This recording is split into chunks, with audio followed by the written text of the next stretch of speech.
E hoje aqui recebendo um cara muito especial, advogado, empresário, pai, marido, meu amigo Sérgio. Seja bem-vindo ao podcast Referência. Obrigado pelo convite. Vamos lá bater um papo, contar a história. Bora. Sérgio, diretamente assim, qual foi o maior desafio na tua carreira até hoje? Boa pergunta, doutor Jorge. Depende, vamos fatiar o assunto, né? Tem vários momentos e cada momento tem um desafio. Eu comecei a fazer direito em 2002, terminei em 2006 lá em Salvador, na Bahia. Então eu fiz faculdade particular, mas numa fase que eu fazia faculdade de ônibus. Fui comprar meu primeiro carro com 2 anos de formado. Opa!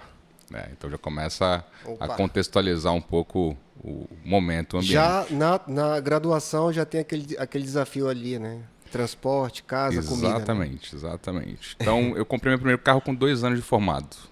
Então trabalhei 2 anos em Salvador de ônibus, transporte público, que diferencia bastante da grande maioria e que começa de uma forma diferente. Então naquele primeiro momento um grande desafio foi exercer a advocacia com o mínimo possível necessário de subsistência, que era o que eu tinha as condições do momento. Exatamente, né? Tu acha que isso, apesar de ser algo que dificulta também, é um fator que motiva bastante? Sem a menor sombra de dúvida. Esse momento assim, cara, eu preciso do meu carro, eu preciso da minha roupa, eu preciso da minha casa. Vou te rememorar como é que funcionava 2007, primeiro ano de formado.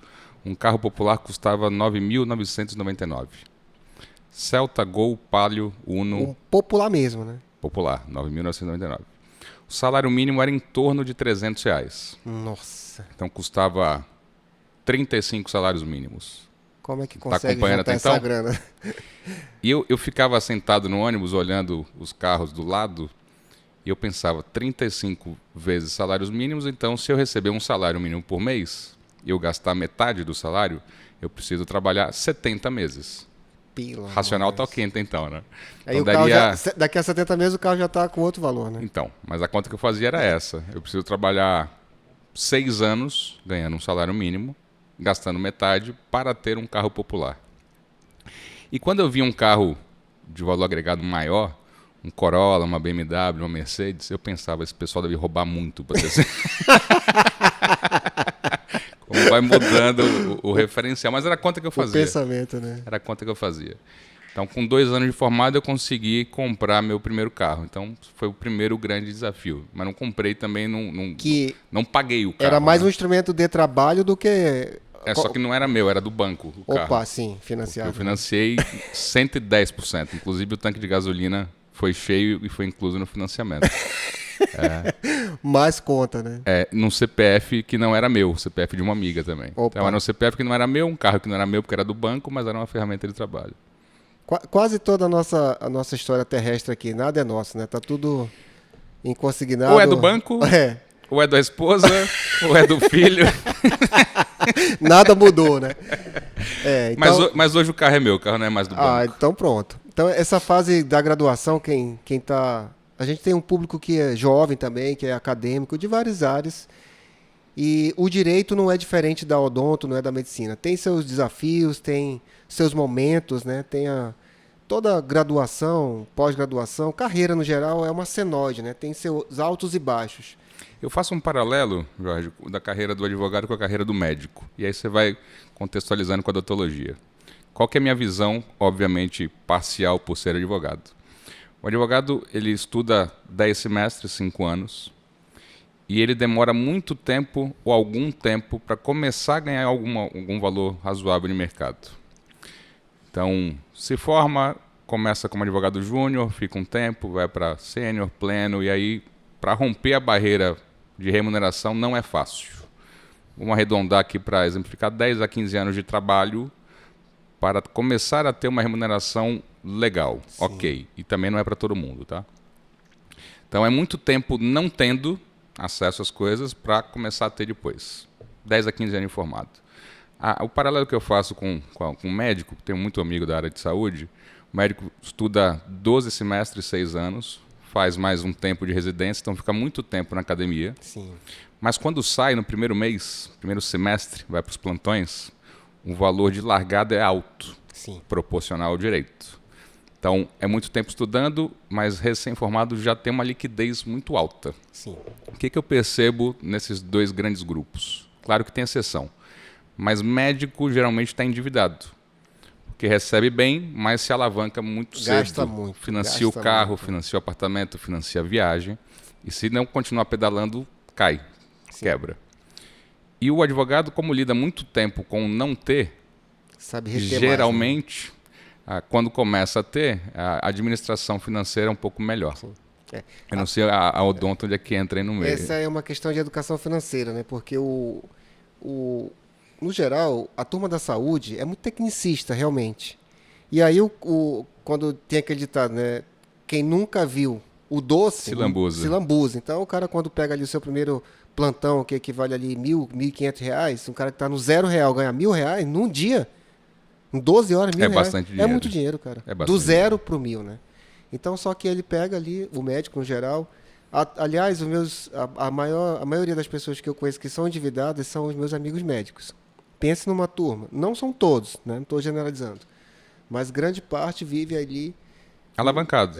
Porque não tem uma educação financeira, né? Sim. O advogado não necessariamente pela educação financeira, é por lidar mais tempo com não ter. Acaba sendo uma educação financeira sabe reter, né? forçada, empírica. Sim. Então, e para romper a barreira ali de começar a sobrar alguma coisa, demora um bom tempo. Sim. E aí a gente tem memória, né? E a memória é curta. Sim. Então a gente lembra do não ter. Eu lembro que eu andava de ônibus, eu lembro que eu olhava pro carro. Muito importante. Eu lembro quanto custava o carro, muito quanto era o salário mínimo. Eu lembro da história, né? Quanto custava a passagem de ônibus, custava R$1,50 a passagem de ônibus, R$1,75. E Sérgio, quando tu revisita essa história, nesse papel de observador, narrador da história, imagina que agora também tem alguém nos assistindo que está nesse momento aí desafiador da graduação. E também tem uma coisa que tu me falou que chamou a atenção. Não é para todos. Não é. Qual é o caminho que esse caminho aqui, meu amigo, tu pode ter mais chance, e esse daqui, essa galera que está indo aqui, não vai. Não tem caminho, tá? Resposta de advogado. Mas tem algumas coisas que, na maioria das vezes, nas pessoas que a gente acompanha que tem algum sucesso, se a gente espremer, vai tirar algumas características comuns de dentro. Não é uma prova de velocidade, não é de tiro curto. Tem que ter estômago, tem que ter saco, resiliência, paciência, tem que ter um monte de soft skills, porque dá muito errado para dar certo. Sim. Então, se achar que o direito ainda tem um arcabouço de um estereótipo de glamour, de primeiro dia de aula as pessoas estão de terno, as mulheres de taillé, tem todo um ambiente ali rebuscado, que quem não entender que é só aparência, ou pode ser só aparência, não vai aguentar. Porque uma faculdade de 10 semestres, são 5 anos, é pesado. Sim. Se não tiver o mínimo de interesse e de vontade de estudar, não vai sair da faculdade. Você pode até entrar na faculdade. Também pulverizou agora. Aprontou muito, vai demorar mais tempo lá, né? Mas o acesso está muito fácil. Para entrar já foi mais difícil. Sim. Hoje tropeça na porta da grande maioria e está matriculado, salvo algumas exceções. Mas apesar de ser fácil entrar, não é fácil sair. E encontra um mercado cada vez mais desafiador. Então, o primeiro filtro, antes era o filtro de ingresso do vestibular, não tem mais. Agora o filtro é da formação, do bacharelado. É um grande filtro. Muita gente fica no caminho. Depois vem o filtro da prova do OAB. Para exercer advocacia, precisa submeter uma prova que não tem nada de estratosférico, desde que você tenha feito uma faculdade razoável. Tem a base, né? Razoável, mediana. E nesse filtro do OAB, Jorge, fica 70% dos candidatos ficam para trás. A cada 10 inscritos, 7 não passam. Já é uma triagem, né? Então, 30% tem aprovação. Esses 30% aprovados hoje representam um montante de mais de 2 milhões de advogados inscritos ativos. Nossa. Proporcionalmente, o país com mais número de advogados em relação à população. Depois desse filtro todo, você está habilitado a começar a advogar. Então, é o suficiente para ter uma carreira de sucesso? Não, é ponto de partida. Tecnicidade, né? Eu nasci em 83, estou com 41 anos. Eu sou velho para quem é novo e sou novo para quem é velho. Tá no meio. Estou no meio ali. aquela crise de para que lado você olha. Quando eu era moleque, até meus 15, 16, 17, pré-faculdade, quem tinha curso superior era exceção. Então as famílias falavam, não, eu tenho um sobrinho, eu tenho um filho que fez direito, fez administração, fez medicina. Então a sociedade via a graduação como exceção. Ou como... não era comum, não era senso comum, não era acessível para todo mundo. Felizmente, mas tem os pontos negativos, a graduação passou a ser mais acessível. Programas sociais, programas de inclusão, cotas, financiamento, fiéis, tem um pacote. Trouxe muita gente que não tinha acesso para dentro da graduação e a graduação deixou de ter o prestígio que se tinha. Então, virou coisa comum, que eu acho positivo.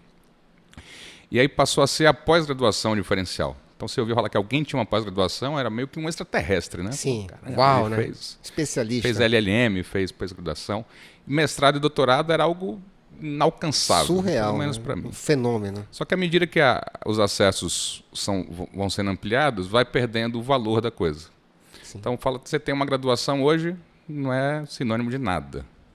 Pós-graduação, nada. E fora, exceto para quem quiser área acadêmica, o mestrado e doutorado para área acadêmica, vai ser professor, vai lecionar, faz sentido. Para o mercado também não muda nada.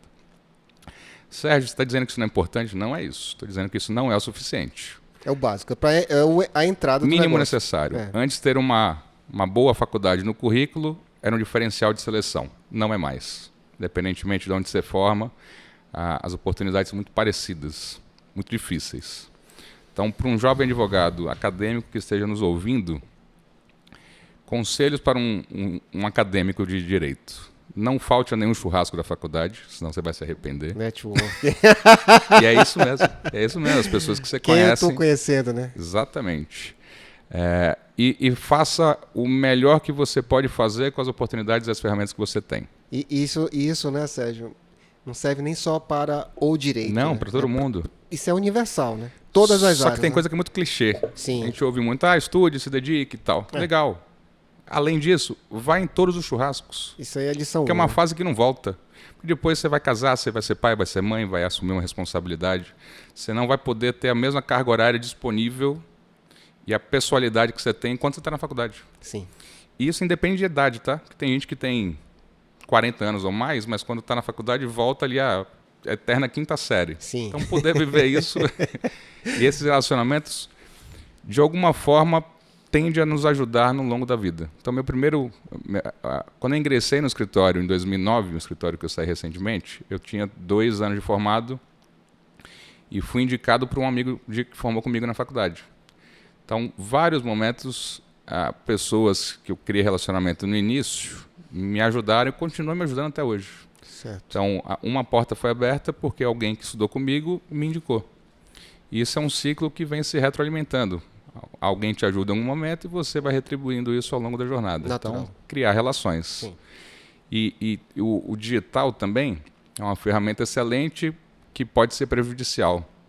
Por vezes, a gente já viu em alguns eventos aqui, vou pegar de exemplo disso, tem muita gente que estava no evento só de corpo presente, porque a alma estava desconectada longe, daqui e né? conectada no digital. Sim. Então, o network ele é importante desde que as pessoas conversem entre si. Claro. Se eu estou aqui contigo e estou conversando no aplicativo com alguma outra pessoa, a gente não está... Tu não está em canto nenhum. Exatamente. Então, tirar o melhor proveito do offline e do online e ter intencionalidade nas coisas. O que é isso? Não é ser exacerbadamente ganancioso, mas fazer as coisas com algum propósito. Você vai colher resultados de tudo? Não. Tem coisas que você faz para estar próximo e conhecer gente, conhecer histórias, conhecer superações, conhecer falhas e insucessos, mas tem gente que é meio chuchu, né? Porque está nas coisas e não sabe por quê. Está na faculdade porque o pai quis, ou está no ambiente porque alguém levou, não está ali entendendo o que está fazendo. Sim. E tem hora que a gente não sabe o que a gente está fazendo mesmo, mas buscar com gente que a gente admira e respeita o porquê das coisas. Sim. E aí começa a ficar um pouco menos difícil. Fácil não fica nunca. Sim, isso aí é um homem sem disciplina, né? Um ser humano sem disciplina e compromisso é uma folha ao vento, né? Exatamente. Então, a gente conhece muita gente ali que está se aventurando. Quando eu vou entrevistar alguém, eu pergunto assim, quando você desistir da sua profissão hoje, atual, o que você pensa em fazer? Eu pergunto. Aí a pessoa, eu tô pensando em fazer outra coisa. Já não contrato, porque ela não tá firme ali. Quem tem plano A é porque tem plano B. Sim. Eu gosto de ter plano único. Com as contingências, né? Com as contingências. Eu encontrei, depois de formado, uma professora do primário minha. Olha que isso. eu não via, eu tinha 25, 26, eu não a via há 20 anos. Ela me reconheceu e perguntou o que eu estava fazendo. Eu falei, eu sou advogado. Ela falou, você sempre foi advogado. Opa. E eu não tinha entendido naquela hora se era uma crítica, se era um comentário agradável ou ruim. Ela falou, não, porque desde criança você sempre foi muito questionador e sempre gostou do diálogo. Sim. Imagina uma professora primária, Detectar isso. 20 anos depois, com aquela memória de você se formou agora, mas advogado você é desde a infância. Então, o que eu seria se eu não fosse advogado? Não faço a menor ideia. O feeling do negócio. Sabe como é que eu escolhi né? direito? Como? Essa história é legal. 3 grandes áreas do conhecimento. Exatas, saúde e humanas. Certo? Exatas eu gosto, só não sei fazer conta. E não sei fazer conta real, tá? Não ia adiantar. Não né? sei fazer conta real.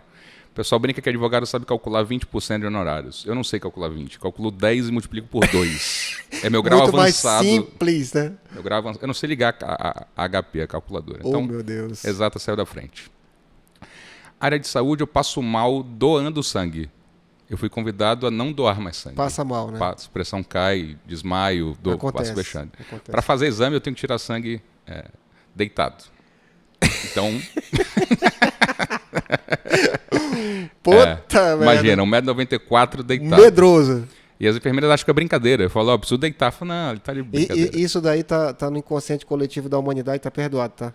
O medo do médico, o medo do Então- jaleco branco, medo de dentista. Não, mas eu fui ver depois, pesquisar, tem um percentual que realmente, por alguma razão que eu não lembro qual, ao doar sangue, eu não posso olhar para o sangue. Eu posso, se eu não prestar atenção naquilo, eu levanto de boa depois. Mas se eu ver sangue... Já era. Dá Game vertigem, over. né? Meia hora depois eu apareço, eu reconecto com a Terra. E aí, então, afastei exatas, afastei saúde e sobrou humanas. Humanas, dentro das cadeiras, tem várias opções lá, mas direito, psicologia, história, geografia, dentre outras várias. Minha mãe era psicóloga. E aí eu excluí psicologia e falei, minha mãe é psicóloga, eu vou fazer outra coisa. Geografia, história, as outras seria focado em dar aula, que não era minha praia. Eu falei, vou fazer direito. Foi assim, simples assim. Não teve vocacional, indicação, ninguém da família próximo advogado, zero. Eu fui excluindo, sobrou direito. Um caminho novo, né? Uhum. E vem dando certo desde então, com muitos percalços, muitas dificuldades. Sim. E alguns acertos, que esses acertos têm superado as dificuldades do caminho.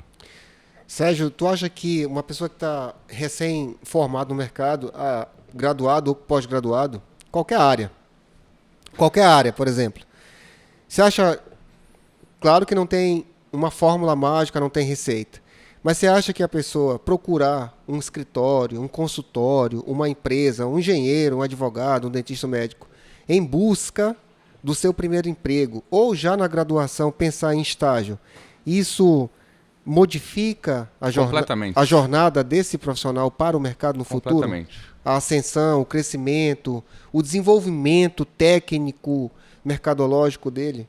Tu acha que é importante? Acadêmico de Direito, em regra, começa a buscar estágio a partir do 7º semestre. Olha aí. São 10 a partir do 7º. Eu comecei a buscar estágio no 2º, 3º semestre. Olha Por só. 2 razões muito simples e objetivas. A primeira é que eu precisava de dinheiro. Certo. A faculdade era particular à noite, eu precisava pagar algumas contas minhas, inclusive ajudar na mensalidade. Simples assim. Certo. E a segunda, que eu não tinha ninguém da família que pudesse me facilitar o ingresso. Eu não tinha indicação. Sim. Pai, primo, ninguém que É fosse um caminho advogado. totalmente novo, né? Zero, não conhecia absolutamente ninguém da área. O que eu entendi naquele momento? Se eu esperar o 7º semestre, eu vou concorrer com todos os meus colegas de turma que têm indicação ou não, mas eu vou estar no mesmo degrau, quer dizer, eu vou estar no mesmo momento que todo mundo, alguns passos atrás. Se eu começar a buscar antes e conseguir ingressar antes, quando eu chegar no 7º semestre, eu tenho 2 anos de frente deles. 2 anos vantagem, e meio. né? Então eu comecei a buscar estágio muito cedo. 2 razões. Eu precisava de dinheiro e eu queria estar um passo à frente por falta de facilitadores. Essa visão veio da onde na academia? Como foi que tu teve Da dureza, da falta de grana. O insight, a necessidade, A né? necessidade, pura e simples. A necessidade, ela Tem Necessidade e senso de realidade. um imperativo categórico ali de... Necessidade e senso de realidade. Tem muita gente que tem necessidade, mas não tem o senso de realidade. Entendi. Aí... Então, eu entrei no estágio no 3º semestre. 4 semestres depois, quando os colegas começaram a procurar estágio, eu já tinha 2 anos de mercado. Eu já tinha um currículo infinitamente melhor que o deles para me habilitar em qualquer outra vaga. Qual que é o paralelo que eu faço com isso? Isso era 2020, 2002, 2003, 2004. Isso. 2002, 2003, 2004. 2024, 20 anos depois, o mundo mudou, virou pelo avesso e tem coisa que é muito boa.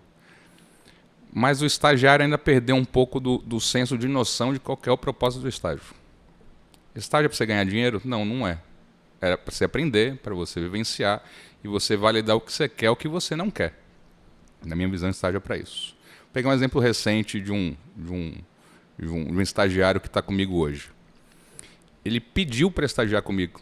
Não existia vaga, não tinha orçamento, verba financeira para isso, 0. Falei, não tenho a vaga. Não tenho recurso financeiro.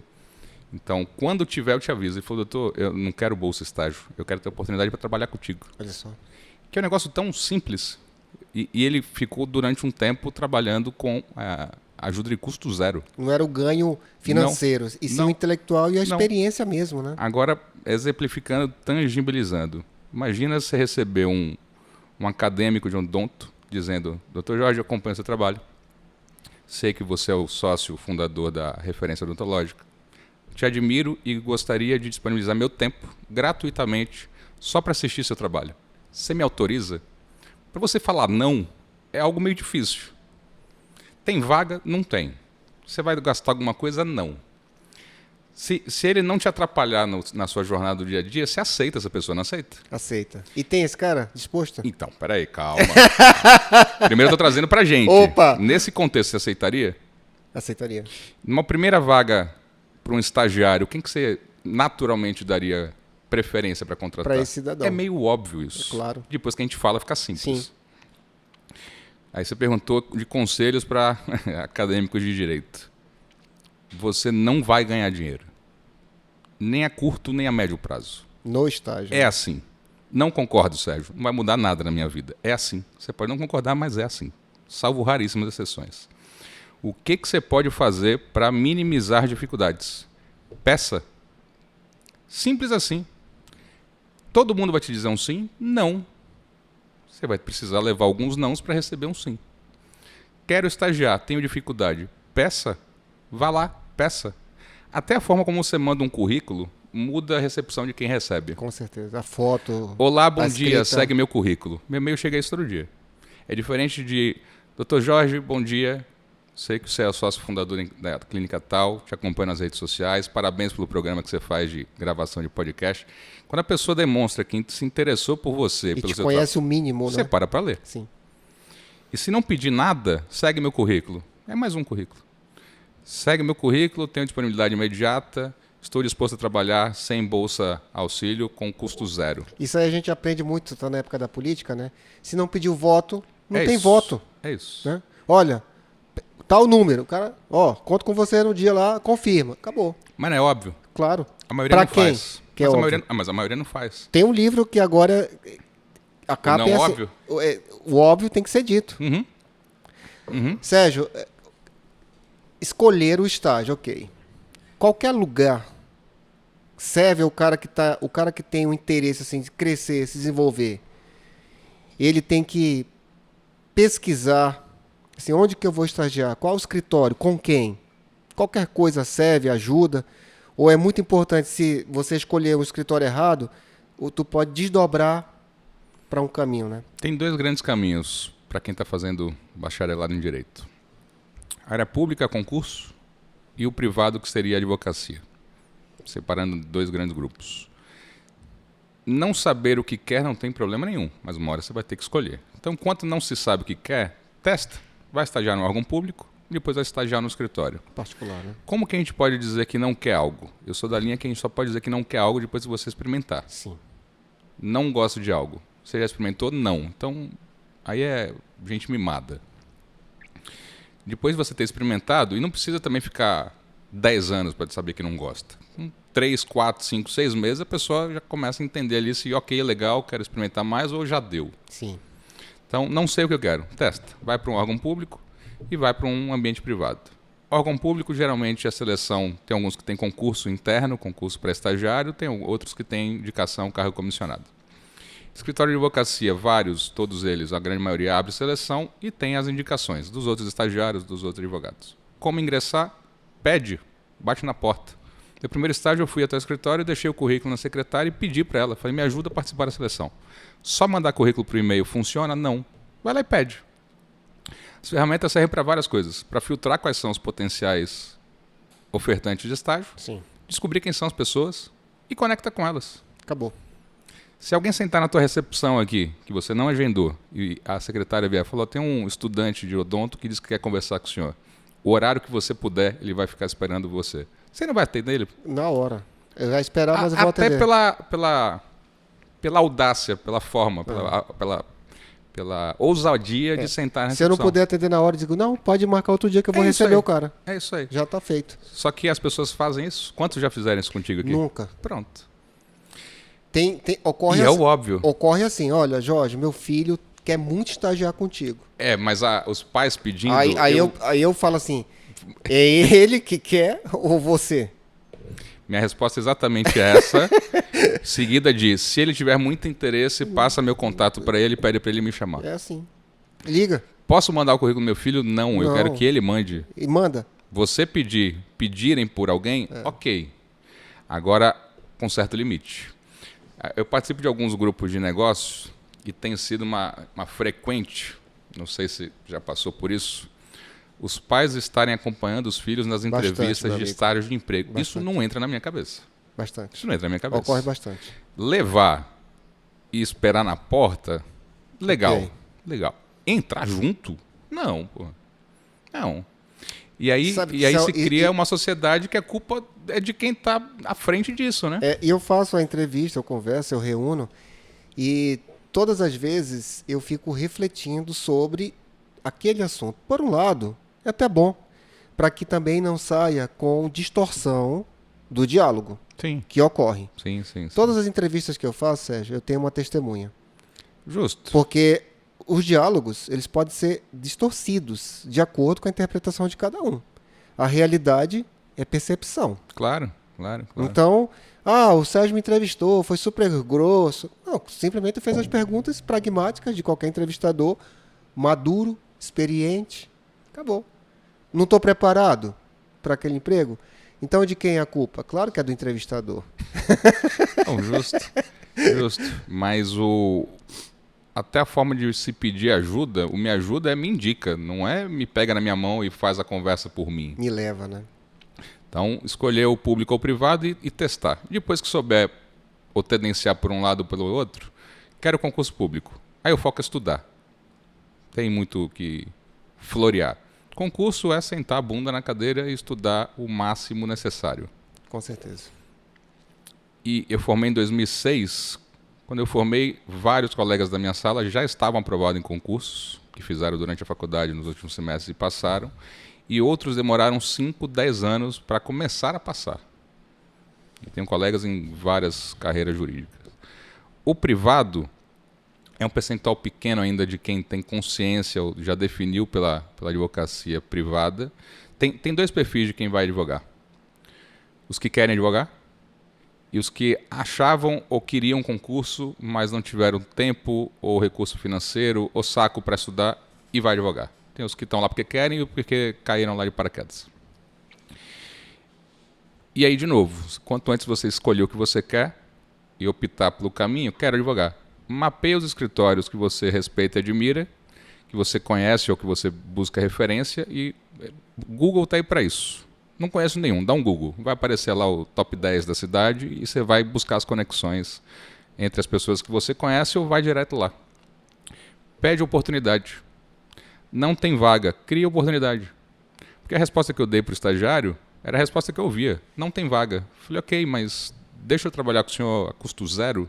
Você vai criando ambientes que as pessoas falam, pô, beleza. Deixa eu mostrar meu trabalho, depois a gente... Não dá para falar não. Não dá para falar não. Mas isso é uma exceção, né, Sérgio? A mentalidade... É uma pena. É uma pena. Mas é uma exceção. É uma pena para quem pensa assim, um privilégio para quem pensa... Exatamente. Cara, me dá uma oportunidade. Quando eu oriento Exatamente. o meu sobrinho está fazendo ciência da computação, Guilherme. Falei, eu desenvolvo ele para ser entrevistado.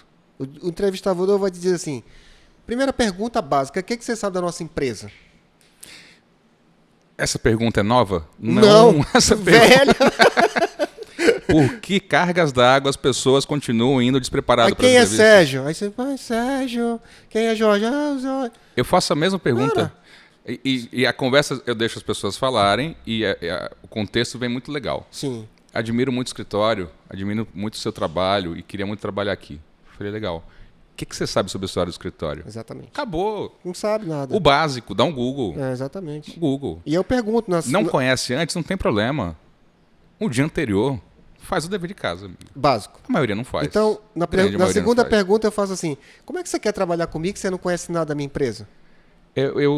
A gente é bem parecido. Eu vi uma entrevista esses dias, não vou lembrar de quem, que ele pergunta, o entrevistador pergunta para o estagiário, para o candidato, para o advogado. Sua mãe lhe contrataria se ela tivesse um problema jurídico? O que você acha para a pessoa? Nossa. E aí vem várias respostas. E os que falam não, minha mãe não me contrataria por A, B ou C, então o cenário é, se a pessoa que te colocou no mundo não confia em você, por que eu traria você para trabalhar comigo? Eu não sou sua mãe, né? E em entrevista de emprego, independente da área, tem um playbook ali, né? Sim. Você tem que falar quem é você, qual é a sua formação, o que você pretende fazer, objetivo. Qual que é o seu diferencial.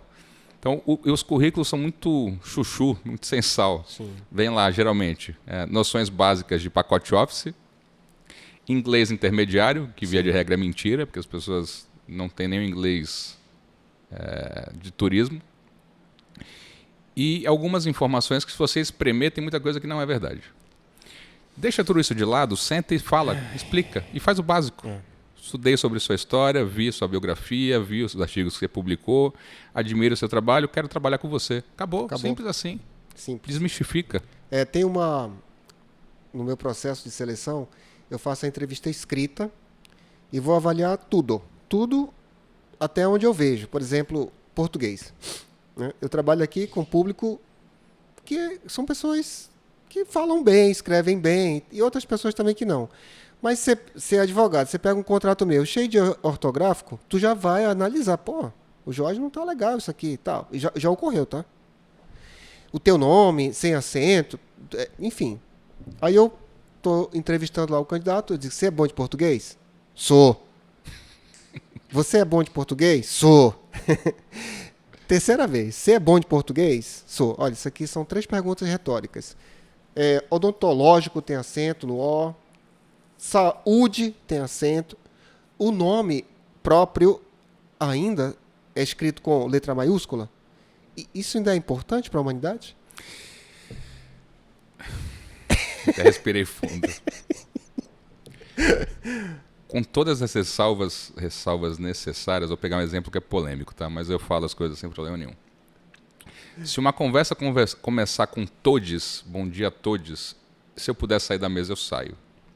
Não estou entrando em política de gênero. Sim, claro. Respeito tudo, mas eu respeito o que minha mãe chamava de pai dos burros. Dicionário. Acabou. Isso não tem nada de pauta política. Tá acabado. É ele, ela, eu, você. Acabou. Pronome. Não tem, é pronome. Acabou. Português. Nome social eu respeito, tem que chamar Maria de José, eu chamo, José de Maria e tal. Mas todes agride a minha formação primária e ainda não tá, de escola. E ainda não está na gramática, na norma culta, né? E aí eu respeito também as atualizações. Se vier a estar, ok, eu respeito. Mas enquanto isso, gramática, português, redação, que eu aprendi, enquanto não se mudar formalmente, eu não gostaria de participar de conversas que comecem com bom dia a todos. Porque para onde vai desdobrar isso, né? Exatamente. E aí as facilidades, Jorge, se mal trabalhadas, trazem consequências bem ruins. As conversas escritas, abreviadas, fazem com que, na hora de se escrever na mão, na caneta, as pessoas não lembram, não é que não lembram, as pessoas não sabem como escrever. Mais, né? Você vai lembrar o que a gente tinha lá. Caderno de caligrafia, Opa, para cobrir os pontinhos. a margem, tudo, né? E as professoras de caligrafias eram bem más. Qualquer deslize ali você tinha que apagar. Entendi. Elas eram bem más. E a gente agradece por isso hoje. Caderno de caligrafia. Até uma fase infantil ali, o colégio só podia escrever a lápis, depois você apagava. Para ter o acesso à caneta, que você escreve e não apaga mais, era a partir de outra idade. Então você vai errando muito. De novo, né? A gente vai fazendo um paralelo. Você erra muito para aprender. Então você não sabe fazer, faz a lápis. Errou, apaga. Tem algum conhecimento, você está autorizado a fazer a caneta.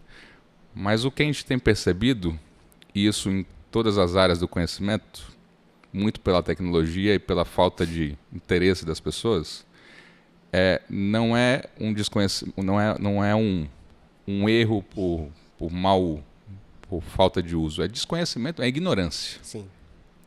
Então a tecnologia ajuda. Você pode ler um livro no Kindle.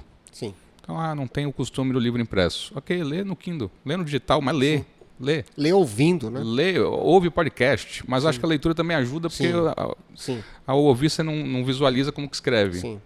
E aí quando precisa que a pessoa escreva algo que não seja no chat GPT, o que tem saído é uma atrocidade absurda. Porque o aprendizado também, ele é bastante diversificado. Pode ser mais visual, auditivo, sinestésico. E é cientificamente comprovado que quando você escreve algo, você memoriza no tato, vem outro sentido do tato, né? Do olhar, né? Você também já colocou ali, ó, uma impressão ali num caderno. Então você vai grafar uma palavra. Hoje você digita aqui, o corretor está corrigindo. Então o cérebro não codificou. A facilidade trazendo problemas de médio e longo prazo. Então a escrita eu considero ainda aqui na minha profissão, até para ler um texto, entender um contexto, um procedimento. Ontem eu recebi um texto, um áudio de um amigo, é um prestador de serviço de um outro assunto pessoal, e ele formou em Direito e ele não está passando, ele já tentou 2 ou 3 vezes a prova da ordem. Esse contexto foi ontem, foi bem legal. Bem legal para o contexto, não o resultado. Prova do OAB são 2 provas, uma primeira objetiva, marcar, e a segunda subjetiva, escrever. Sim. Ontem ele falou, Sérgio, descobri por que eu não passo na segunda prova. Olha o contexto, isso é maravilhoso. Mandei para um professor que é expert em Direito, professor de segunda fase de OAB. Ele me respondeu dizendo o seguinte, sua letra é ilegível. Nossa. A banca selecionadora, quando pega a sua Zero prova na hora. E não consegue entender a primeira linha, não lê absolutamente nada. É 0. Não pelo que você escreveu, porque você não se fez entender. É impossível ler a sua letra. E aí ele pensando o que fazer para a segunda fase, para poder avançar, o conselho do professor dele foi, vá fazer caligrafia. Simples. Conteúdo prático, técnico de direito você já tem, você não precisa estudar direito mais. Ou mantém o estudo que você já tem. Simples. Depois que você ouve isso, você fala, cacete. Ou seja, eu estou deixando de ser aprovado num concurso, porque eu não que posso fazer depois não se faz entender. Um concurso para juiz, né? Não se faz entender. Então a caligrafia dele, o examinador sequer olha a segunda linha adiante, porque não entendeu a primeira. Impressionante, né? E isso tem acontecido na comunicação falada, na corporal, na escrita, na não falada. Os profissionais, Jorge, não se fazem entender. Comunicação. Né? E a culpa não é do quem está do outro lado da mesa. Então, se eu, como advogado, quero te explicar um assunto que você é da área de saúde, se eu não falar na sua linguagem, já era. A responsabilidade não é sua de entender a minha área. É a minha de explicar a tua. E o contraponto é você com o paciente. Se você for falar o que a faculdade explica em relação à técnica, não entra como uma outra língua no ouvido de quem escuta. Eu, quando me formei, eu encontrei vários dilemas sociais, morais e humanos na minha profissão. E hoje, um dos meus propósitos é lentamente trabalhar nesses dilemas. Né? Um deles é voltar a educar e dizer para o paciente, você é o paciente. E contar a história. Por que esse nome é paciente? Porque o cara chega na minha recepção, se ele espera 5 minutos, ele já me liga assim, vai demorar muito?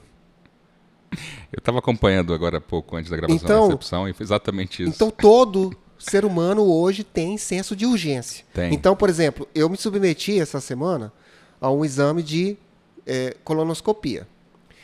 Para você fazer esse exame, Sérgio, você tem que ser paciente, meu irmão. Tem que ter um preparo. Você tem que submeter a este termo ser paciente. Você tem que fazer antes exame de tórax, raio-x, um eletrocardiograma, exame de sangue, exame de fezes, exame de urina. Você leva para o doutor, não, tá tudo bem, vamos agendar o teu procedimento. Uma noite antes, meu irmão, é um preparo. Tu tem que tomar purgante, tem que tomar um negócio lá.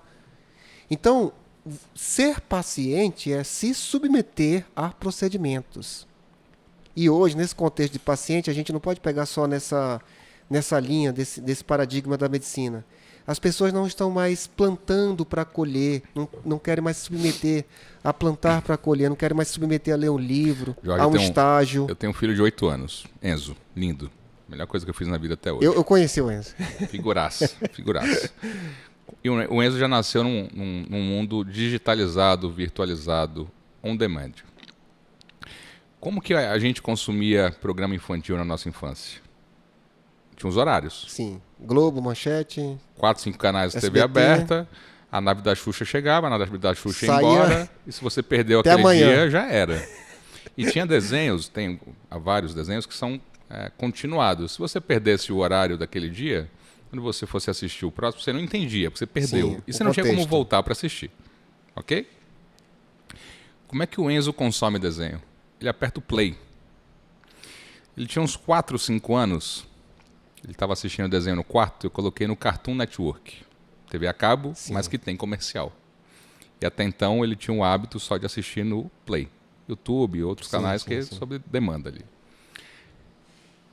Imagina a cabeça da criança que ele aperta o Play, vai e volta, escolhe o que ele quer assistir e aperta o Play a hora que ele quiser. Imagina o que aconteceu na cabeça dele na hora que entrou um intervalo no Cartoon Network. Bugou. Papai não, volta no desenho. Como é que eu explico para essa criança que tem que ser paciente? Paciente, não tem. Que as coisas não são, ou não eram, ou nem tudo é na hora que você quer. Claro. Porque pode estar disponível, mas não é consumível e não é saudável você consumir tudo que você quer o tempo todo. Exatamente. Então a educação em casa, e aí a gente tem dificuldade porque é um outro mundo. Por exemplo, eu explicar para ele que o comercial é o horário que ele vai no banheiro, que ele vai buscar um lanche, que ele vai pensar em alguma coisa, porque nem tudo pode ser on demand, Sim. na hora que você quer. O facilitador quero consumir qualquer coisa a qualquer tempo, está à disposição, mas tem que ter Porque o WhatsApp, por exemplo, as pessoas acham que é uma ligação, né? Que você te mandou um oi, você já está online. Se rolar para baixo, às vezes você não responde. Você me mandou um WhatsApp agora, eu estava atendendo, não respondi. Sim. Mas o outro lado, para você entender que não é uma conversa em tempo real. A gente não está aqui conversando a dois. Exato. Quero conversar a dois. Liga. A pessoa não atendeu, uma hora ela vai te retornar. Mas não liga 50 vezes seguidas. essa ocorrência desse ser humano, esse novo comportamento da impaciência, né? Que ocorre muito na tua profissão, por exemplo, tu tem uma audiência de instrução, aí tu vai chegar lá com o juiz, pô, tá demorando, meu.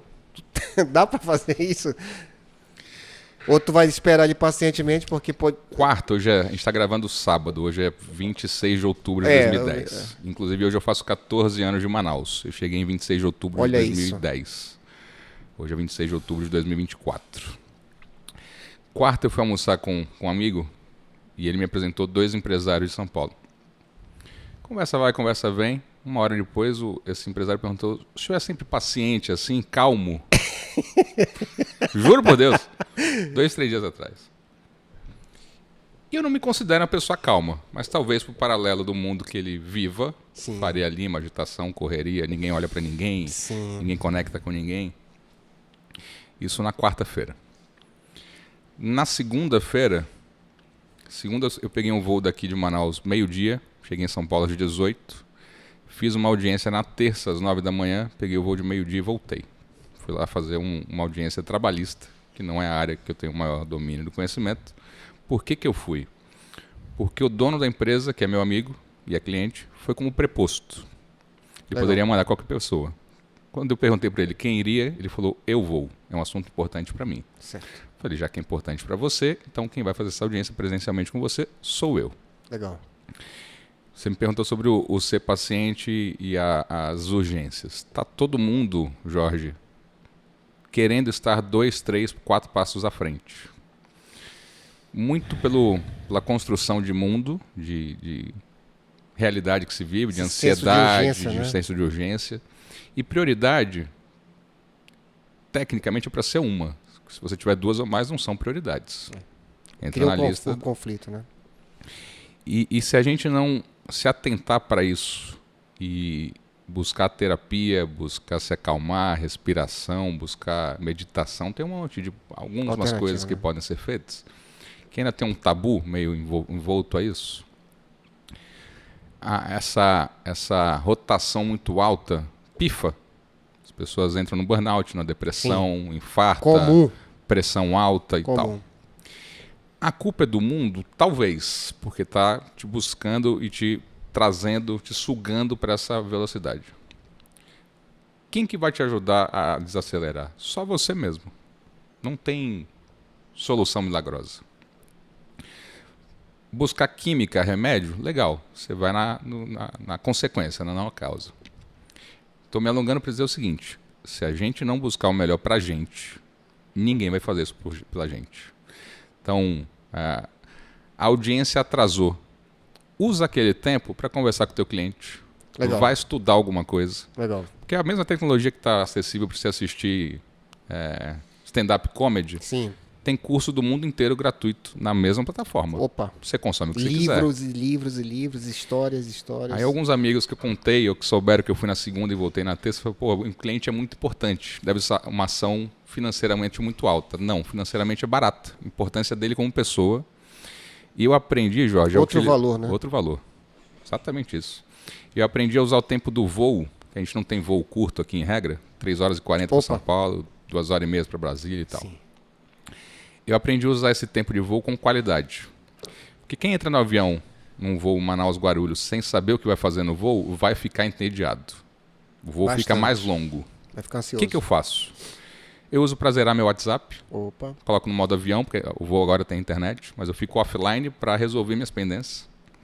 Eu uso para zerar meu Outlook, meus e-mails não respondidos, lidos e não respondidos, ou não lidos. Legal. Eu uso para estudar qualquer área do conhecimento. Eu uso para relaxar. Eu baixo lá as séries que eu estou assistindo no Netflix. Legal. Então, o voo passa rápido. E às vezes eu uso para dormir. Falo, caramba, para que serve o voo? Para dormir. Dependendo do horário, você dorme 2, 3 horinhas e chega lá zerado. Mas, de novo, intencionalidade. Eu vou com os episódios baixados no iPad, a bateria carregada, o livro marcado, o fone carregado e o carregador na mão. Bastante atividade, né? E aí, fazendo de novo, eu adoro a simbologia, essas coisas. Se olha para o lado, a pessoa tem gente sem carregador, tem gente sem sinal que não baixou a série, tem gente querendo ler algo e não levou um livro. Porque a revista do voo também, se você pegar, sei lá, 4 voos por mês, é a mesma revista, porque a revista é mensal. Sim. No segundo voo, se você for ler a mesma revista, o conteúdo não mudou. E isso serve para tudo na vida. Se você não se planejar, alguém vai sentar do seu lado infinitamente à frente de você porque se preparou. A bateria não carrega sozinho. O livro não entra na mochila sozinho. Conhecimento não entra só na cabeça. Né? E aí volta na educação básica. E eu busco fazer isso com meu filho hoje. Quem arruma a mochila dele? Preferencialmente ele. Ele sabe a aula que ele vai ter, ele busca os cadernos dele, ele busca os livros dele. Tem a tarefa. Porque se ele não fizer, uma hora, talvez ele precise fazer, ele não vai saber fazer. Quando a gente ensina uma criança a arrumar a mochila, a gente não está ensinando ele a arrumar a mochila, e sim a ter responsabilidade. Sim, né? sim. Vai esquecer de vez em quando alguma coisa? Vai. Normal. Mas quando ele aprende a rotina de eu vou para algum lugar, eu preciso me programar e me preparar para, então vou para o esporte, a garrafinha de água está lá. Ele que enche a garrafa de água dele. É tão simples. Básico, né? Que a vida toda é assim, que os adultos hoje, que nunca fizeram isso, entram no avião com a mochila vazia. E não tem o que fazer no voo. A culpa é de Manaus, que é longe? Não. Claro que não. Não. A culpa é de quem não se prepara para tirar. Só tem um único responsável, a gente mesmo, né? Eu sou exclusivamente dessa tecla. Tem o fator sorte? Tem. Qual é o percentual? Não sei ainda, mas não é muito alto, tá? Consequências positivas e negativas. É do meio que a gente veio, sim, do meio que a gente vive e de nossa responsabilidade. Vou ficar preso infinitamente de onde eu vim? Não necessariamente. Eu vim de uma família de classe média alta que quebrou. Acho que eu nunca te contei isso. Passei por 4 despejos. Sabe o que é um despejo? Sei. Mas para quem não sabe, é você morar de aluguel, Sim. não pagar aluguel e o proprietário te tirar de lá. Então, não foram 1, nem 2, nem 3, foram 4 despejos. Nossa. Sérgio, você se orgulha de falar isso? Nem me orgulho, nem me envergonho. Né? Faz parte da minha história. Claro. Qual que é um dos meus propósitos de vida? Nunca mais passar por um despejo. Simples assim. Já aprendeu, né? É desconfortável. Eu não quero para mim e eu não quero que minha esposa e meu filho tenham algum risco de passar por isso. Muito simples. Por quê? Porque eu sei o quão doloroso é passar por isso. E aí você vem numa construção de pequenas coisas que a gente aprende nos nãos, e o papel de pai, de chefe, de orientador, de mentor é para isso. E se não teve isso dentro de casa, busque fora, porque tem gente que não teve dentro de casa. Eu tive dentro e busco fora também. Aí o paralelo de gerações, eu me pego me policiando com isso, é que os nossos pais, que nasceram na até a década de 50, eles não se preocupavam que os filhos os amassem. Eles se preocupavam que os filhos os respeitassem. O amor seria algo paralelo a isso, ou menor. A minha geração, ali de 70, 80 em diante, já deu uma invertida nisso. E a gente vem percebendo ao longo do tempo uma falta de respeito dos filhos com os pais por um excesso de zelo. Inversão, né? De prender dentro de uma bolha de super cuidado, de super proteção, que se cria uma geração de... Eu até tenho que escolher bem as palavras para não ser ofensivo. Uma geração diferente. Uma geração que não arruma cama, não lava louça, não arruma mochila. Não... Sem responsabilidade. Sem responsabilidade. É culpa da geração? Não. Não, é do orientador. E quem está orientando essa turma? A família. São as pessoas da nossa faixa etária aqui, um pouco mais acima, um pouco mais abaixo. E depois do resultado, Jorge, para mudar isso é difícil. É difícil. O Enzo, ele tem uma conta bancária dele, que o dinheiro que ele ganha vai para lá, porquinho, vó e tal. E a educação financeira é algo que a gente vai aprendendo em casa como ensinar. Diferente do que eu tive, mas a gente busca para ele. Ele sabe quanto ele tem disponível, o valor X. Essa semana ele falou, papai, eu quero comprar uma raquete de tênis de mesa. Posso? Falei, qual que é a sua ideia? Ele falou, eu quero comprar com o meu dinheiro. Olha só. Falei, justo. Então, aí a cabeça dele, se é o meu dinheiro, então eu posso comprar. Falei, sim e não. Sim, você pode comprar, desde que papai não diga não. Porque o seu dinheiro é meu também. Sou eu que administro. Você não pode comprar qualquer coisa ainda com o seu dinheiro. Está sob a minha gerência, né? Então me explica o que você quer, por que você quer e quanto custa. E o diálogo com ele é maravilhoso. E aceita. 8 anos. Ele falou, porque minha raquete não está mais legal. Opa. Eu vou participar de um campeonato. O professor me disse que essa é boa. O meu colega já tem uma, então eu já validei, já testei. E o melhor preço é nessa loja. Como é que você fala não para uma criança dessa? Já estava tudo, tudo pesquisado, né? Tem um porquê. Tem. E a gente vem trazendo ele para um cenário ele já está na mesa de negociação, né? E sentar já com ele. tem argumento, né? E ele fala, ganha no argumento. Ele fala exatamente isso.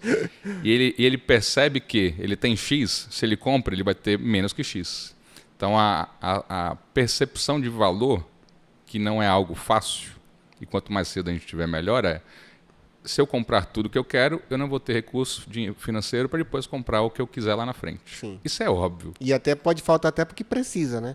Por exemplo, quando ocorre de uma família ser despejada, tem algum erro matemático financeiro gravíssimo aí. Óbvio, óbvio. Uma vez pode ser casualidade, fatalidade, sim, momento, pandemia. Uma crise, né? 4.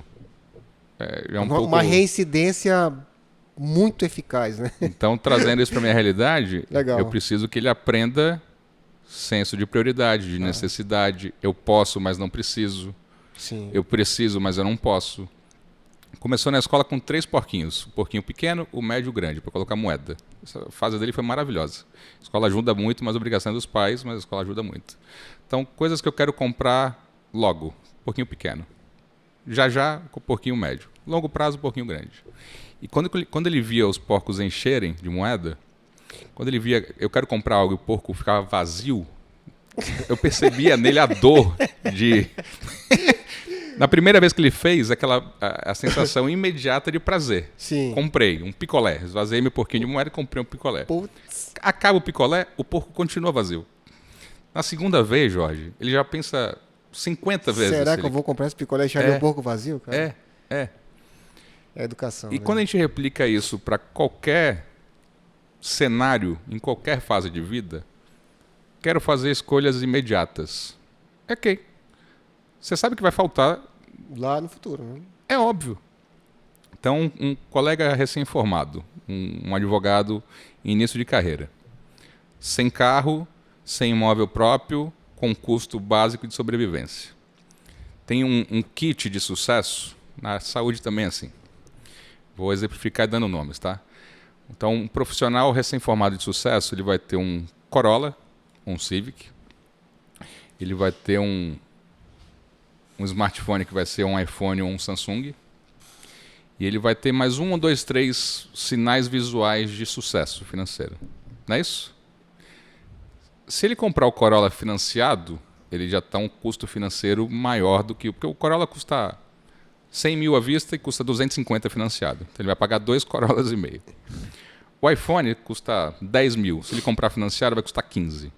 Então, quando coloca na conta o pacote de sucesso para quem não tem liquidez para isso, ele vai pagar uma conta de algo que ele não pode ter com dinheiro caro. E vai faltar para alguma outra coisa. Óbvio que vai faltar. Isso é educação financeira básica. A grande maioria está vivendo uma realidade financeira que não lhe é própria. Uma ilusão, não está sendo autêntico, né? Senhor? Comprando o que não pode com o dinheiro que não tem para mostrar para quem não precisa. Exatamente. Sérgio, o que eu faço? A gente orienta com base no que a gente viveu e vive. Verdade. Eu oriento o básico do básico. Gaste menos do que você ganha. Simples. Simplifica a vida. Eu ganho mal. Continue gastando menos do que você ganha que é um e princípio busque da ganhar simplificação melhor. da educação financeira. Pai rico, né, cara? pai pobre, tem Reduz vários o custo, meu irmão, de vida. Vou te dar um exemplo aqui, Sérgio. Você entra aqui na clínica, né? Tem um piano de cauda ali. Né? Um piano de cauda desse custa qualquer coisa entre 120 mil reais e 150 mil reais para ser entregue aqui. Ok. Eu tenho um HB20 1.0. Então, assim, Jorge, por que tu não compra um outro carro? Calma, que eu estou montando uma Ferrari. Sabe quanto custa? Senso de prioridade. Entende? Então, eu tenho muito amigo meu que compra o Corolla. Cadê o teu consultório? Não tenho. E fica ali, no gato pingado, fazendo freelance. Mas o teu consultório é a tua ferramenta de trabalho. Exato. Salvo algumas profissões que o carro é a ferramenta de trabalho, Aí, o seu carro serve para te trazer para o teu consultório para você começar o trabalho. É só um exemplo do carro, né? Que a gente já quer começar pelo carro. Não né? muda muito o valor para o teu paciente ver qual carro você tem. Nem interessa para ele. Quando ele vê a clínica que você tem. Opa. Ele pode reparar o HB20 na porta, mas quando ele passa da porta, a percepção de valor muda pelo ambiente que você construiu, que é fantástico, não canso de falar isso. Se você não tivesse esse senso, que a grande maioria eventualmente não tem, de achar que o Corolla é mais importante que o consultório, aí é a diferença de custo e de investimento. A percepção de valor, né? Você investe no seu espaço e esse espaço, a médio e longo prazo, vai te devolver esse investimento. O carro é custo. O carro é custo. Você tira ele da loja zero, ele já está valendo 10, 20, 30% a menos. No meu caso, na minha profissão, ainda acontece, e quem não concorda não muda nada, porque é assim, o cliente muitas vezes te mede pelo carro que você tem. Os negócios são... Quando eu chego numa reunião ou saio, o cliente vai me levar na porta, vai buscar. Vários negócios são E se eu não tiver com um carro proporcional, não dá match entre o que eu falo com o que eu demonstro. No meu caso, ainda é assim.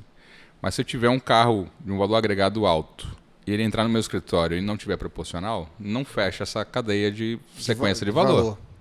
Então, é o equilíbrio, né? É só mostrar o para fora? Não. Então, se você tiver que escolher entre montar o seu escritório e investir no carro, o que você vai escolher? Depende. Você recebe mais gente no seu escritório ou você visita mais clientes? Reuniões. Eu recebo no meu escritório. Monto o escritório melhor. Legal. Fica com a HB20 e compra o piano. Pronto. Eu vou até o cliente. Investe no carro. Vende o piano, não compra o piano e compra um carro proporcionalmente. Legal. O que tem de diferencial nessa explicação? Nada. Equilíbrio. É só senso. É porque não dá para ter... que a gente não pode radicalizar as coisas. É que no início não dá para ter o piano, a Ferrari, o jato, o helicóptero. A gente pode até querer, mas não dá. Não dá, irmão. Não dá. A gente que pegou ônibus para fazer graduação, passou 2 anos ali, depois de graduado, andando de ônibus... Sabe o que eu... Era um dia diferenciado na minha semana, na sexta-feira, geralmente, quando eu pegava um ônibus com ar-condicionado. Opa, aqui ou lá? Lá em Salvador. Custava 2 passagens. Um ônibus convencional em Salvador, que não é uma cidade fria. É tão quente quanto Manaus? Nossa senhora, é bem quente. De terno de ônibus na cidade. Então, uma passagem de ônibus custava X, esse ônibus com ar-condicionado custava 2X. Então, às sextas-feiras, quando dava, eu me dava de presente ir trabalhar no ônibus com ar-condicionado. E aí vai mudando a percepção de valor. Sim. O bem material traz felicidade? Não traz, não. Mas o não ter também pode... O não traz dói. Modifica Mas a dor, o contraponto hoje a gente tem acesso. Comprou um carro legal. Ele vai te fazer feliz por si só? Não. Ele vai te levar, te trazer no mesmo lugar que... Talvez não o ônibus, mas o carro popular, tá? Mas a gente tem que ter propósitos com as coisas. Sim. Eu não tenho apego a carro, por exemplo. Eu tenho apego a poucas coisas. A carro eu não tenho. Amigo quer... gosto do teu carro, posso dar uma volta? Pode levar. Não tenho apego nenhum, Jorge. Zero. Tá aqui a chave, vai e volta, faz o que você quiser. Mas se bater também devolvo arrumado. Zero apego. Mas a gente vai se dando presentes. Sim. As fases da vida vão avançando e as oportunidades vão acontecendo. Às vezes não faz sentido também você não se dar o direito de usufruir de algumas coisas. Desde que seja proporcional ao momento que você vive. Sim. E não te prejudique a curto, médio e longo prazo. Para ter uma vida fantasiosa, né, de ilusão, querer mostrar, como você falou, uma coisa que você não é. Uma das coisas que eu mais valorizo no ser humano, Sérgio, é a autenticidade. Eu sou o que sou. Eu sou o que sou. A pessoa é o que é. Quem é você? Eu sou o que sou. Aí você conhece uma pessoa que manifesta uma aparência sem a essência, fica tão... sabe... Toma esse vinho, aí tu tá tomando o quê? Água. Isso não é vinho, isso é água. Vindo para cá, eu estava conversando com um amigo de Salvador. Eu nasci em São Paulo, cresci em Salvador e estou em Manaus há 14 anos. Cheguei em Salvador com 6 meses de nascido. Então, dos 6 aos 26, infância, adolescência, fase adulta, início de carreira, Salvador. O que eu tenho de memória? Colégio, independente de qual seja, o perfil do aluno é muito parecido. Calça jeans não tem preço, pode ser caro ou barato, Qualquer mas... uma. Camisa do colégio é a mesma para todo mundo e o tênis não faz muita diferença. Então, visualmente, dos mais ricos aos menos abastados, é todo mundo igual. Sim. E são amizades de infância e juventude que não... Você até sabia quem era a família X, A, B, C e tal, mas não, naquele contexto, naquela micro-sociedade, não tem muita diferença. As não crianças, é relevante isso. Né? Não. Eu tenho muitos amigos que são amigos desde a infância. Como eu moro em Manaus, eu comecei a tradição de, todo final de ano, dezembro, janeiro, juntar a turma que a gente não se vê durante o ano num passeio de lanche. Legal. E aí tem poucos pré-requisitos. Pré-requisito 1 só pode ir homem, por razões óbvias. E aí as outras são consequências disso. Mas é um ambiente de juntar essa turma que a gente é amigo desde a infância e não se vê frequentemente durante o ano. E é interessante, ó, que depois a gente vai passando os anos, casa, é pai, amadurece, alguns crescem mais, outros menos, uns tomam umas porradas, outros se reerguem. Cada um está numa fase da vida diferente. Sim. Mas a memória afetiva e o senso de relacionamento, de amizade, não muda. Porque foi construído numa base sólida. Então, tá todo mundo no mesmo degrau? Não tá. E quando você tem consciência disso, a realização na conquista do outro, ela é real quando você admira as pessoas. Sim, respeita, né? Tem a diferença ali da inveja e da ambição. Opa. A inveja, a pessoa não quer que você... Não quer ter o que você quer. Não quer ter o que você tem. A inveja, a pessoa quer que você não tenha. Quer tirar, subtrair, né? A ambição é querer ter para si também. Diferente. Sim. Então, se é uma pessoa ambiciosa, legal. Você modela ali, por exemplo, eu admiro várias pessoas, né? Eu aprendi a admirar várias pessoas e vai modelando. Por exemplo, um cara que eu admiro que morreu recentemente foi o Silvio Santos. Pô, o cara tem uma história, uma jornada de camelô a fantástica. dono de rede de comunicação. A tua história, ela inspira várias pessoas, Obrigado. Me inspira, porque você vê um cara que nem você, um intelectual, um cara que tem bastante conhecimento, né? Eloquente, né? Sabe colocar, pontuar as ideias, né? Um comunicador, um verdadeiro comunicador. Então, já salvou muita gente ali juridicamente. E essas instruções que você está fazendo, esse seu trabalho, você pensa que não, mas não é quantidade, e sim quem você vai atingir. Se tu atingir uma pessoa, cara, eu vi uma orientação, uma instrução do Sérgio, porque quem está procurando isso vai te encontrar. Semana passada, Jorge, eu fui em Imperatriz, interior do Maranhão, dar uma palestra na faculdade Anhanguera. Legal. Convite da faculdade para acadêmicos de direito, 300. Em março, eu fui no Harvard Club em Boston. Legal. Dar uma palestra para jovens, para empresários brasileiros imigrantes. E eu começo dizendo exatamente isso. Se o que eu falar aqui hoje fizer sentido para uma pessoa, vai ter feito sentido para mim. Já acabou o propósito. O que acontece com online? Achei um bom gancho para puxar o assunto do online. E aí eu ouço de tudo um pouco. Já me chamaram de Sérgio Marçal. Ei, vai de se candidatar a presidente. Tô fora. Nem cadeirada do Datena eu quero. Opa! Sérgio Marçal, coaching. Aí vem um monte de coisa. Daí para baixo, né? E o que é fato? A crítica vem do mais próximo. A piada, a sátira, a sacanagem, o bullying, vem das pessoas que têm acesso a você. E o elogio vem geralmente de quem não te conhece. Que está buscando aquele conhecimento. É. E saber lidar com isso não é fácil. Eu sei. Eu comecei a me posicionar na rede social em 2019, pré-pandemia. Eu tenho um amigo que me trouxe para o digital, Fred Furtado. Eu sempre faço questão de registrar e agradecer. Ele é publicitário de São Paulo e falava, Sérgio, você tem... Com base nessas conversas que a gente está tendo aqui, eu tinha com ele. Ele falava, Sérgio, você fala bem, você tem conteúdo, você tem postura, tem voz de locutor. Ficava rasgando seda para mim e eu ficava pensando, ele quer me vender o trabalho dele. Papo de vendedor. Não deixava de ser. Não estava errado. E ele me encheu tanto o saco para entrar no Instagram profissionalmente, que meu Instagram era fechado, era um álbum de família avulso. Postava uma foto ou outra cada 2 ou 3 meses. Ele falou tanto que eu falei, quer saber? Eu vou fazer para mostrar para ele que não vai dar certo. Fazer um quadro, né? Vou começar a fazer postagem e tal, e não vai dar certo, aí ele para de me encher o saco. Deu certo. O que deu certo? Eu tenho uma intencionalidade, tem post diário, tem conteúdo diário, tem stories, tem geração de conteúdo e tal. O que deu certo? Às vezes dá até dinheiro.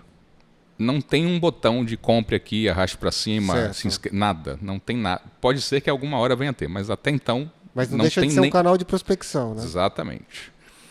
Qual que é o meu posicionamento? Depois que eu te falar vai ficar claro. Eu falo para não advogados.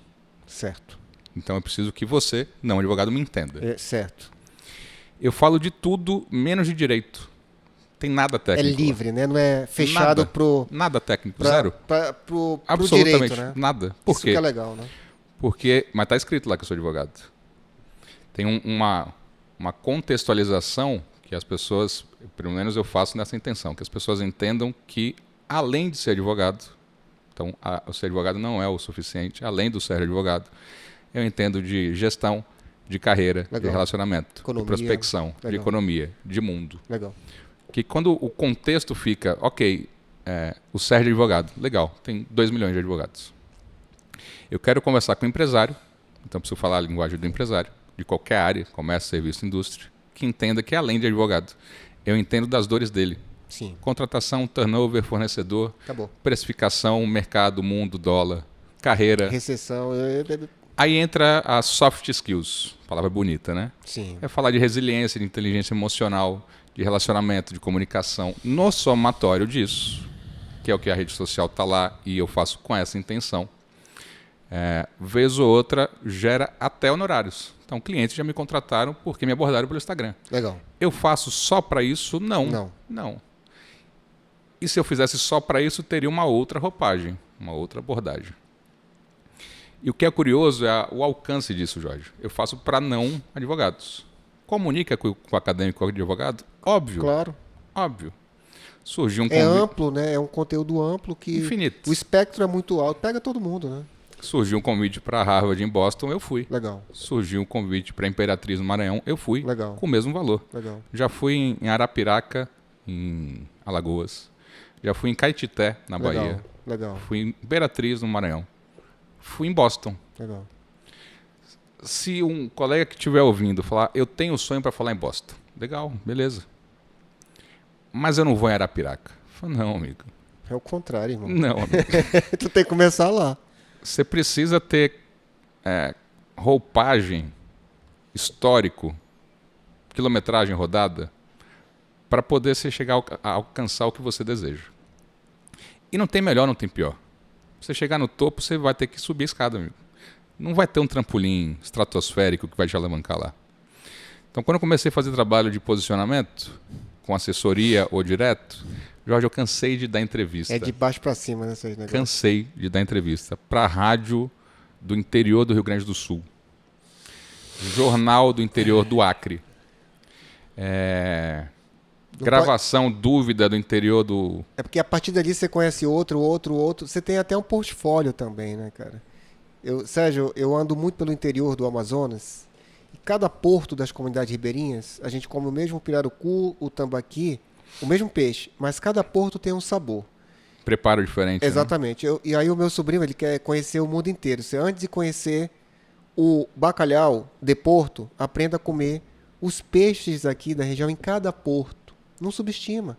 Saber entrar e sair de cada porto, de cada comunidade. Que o cara que dá uma palestra em Boston e aqui no Brasil, ele é um palestrante, ele é um comunicador, ele tem conteúdo para passar. Tem um filme, Sérgio, Lucy. É um filme que a mulher ganha superpoderes e começa a ter um alcance, uma percepção, uma ampliação de consciência muito alta. E ela fica ali, meu Deus, sabe, fascinada com aquilo tudo. E ela pergunta para o médico lá que sabe dessas coisas, o que eu faço com isso? Ela pergunta. Aí ele responde, passa adiante. Boa. Entende? Então, a mensagem que eu tenho para dizer para as pessoas que têm muito conhecimento, como você e outras pessoas, meu irmão, passa adiante. Passa adiante. E a relação, Jorge, não necessariamente é de sempre ganhar algo em troca, tá?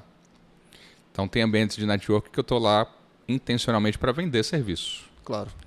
Ambiente acadêmico, eu estou lá para compartilhar minha história. Passar não é para vender nada. Passando adiante o conhecimento. Se o convite vier com a pergunta de quanto custa uma palestra, eu mando um orçamento, uma proposta, sem problema nenhum. Mas se pagarem minha passagem, minha hospedagem, eu vou para qualquer lugar do planeta. Legal, isso é legal. Só isso. Isso é legal. Quero uma palestra sua, a gente não tem orçamento. Logística e hospedagem paga. Você vem, pode chamar para qualquer lugar. Legal, isso é legal. Boston, Arapiraca, qualquer um. Isso é legal. Qualquer um. O que isso me gera? É sempre uma via de mão dupla. Então, o diálogo, as perguntas, a troca. Mas no pior cenário, eu estou praticando oratória. Legal. Posicionamento. Legal. Contando. Eu posso contar a mesma história 50 vezes. São 50 formas diferentes, para público diferentes, com reações diferentes, com percepções diferentes. Legal. Então, não tem como eu não ganhar nada com isso. Conhecer gente nova. Dá um frio na barriga, então você se prepara. Você tem que se adequar ao público com que você vai conversar, porque acadêmico de direito é um público, jovem advogado recém-formado é outro, o pessoal com o tempo de carreira é outro. Então eu posso contar a mesma história de formas diferentes. Eles não querem ouvir a mesma coisa, são pessoas diferentes. Então, Sérgio, você ganha dinheiro com isso? Às vezes até dá dinheiro.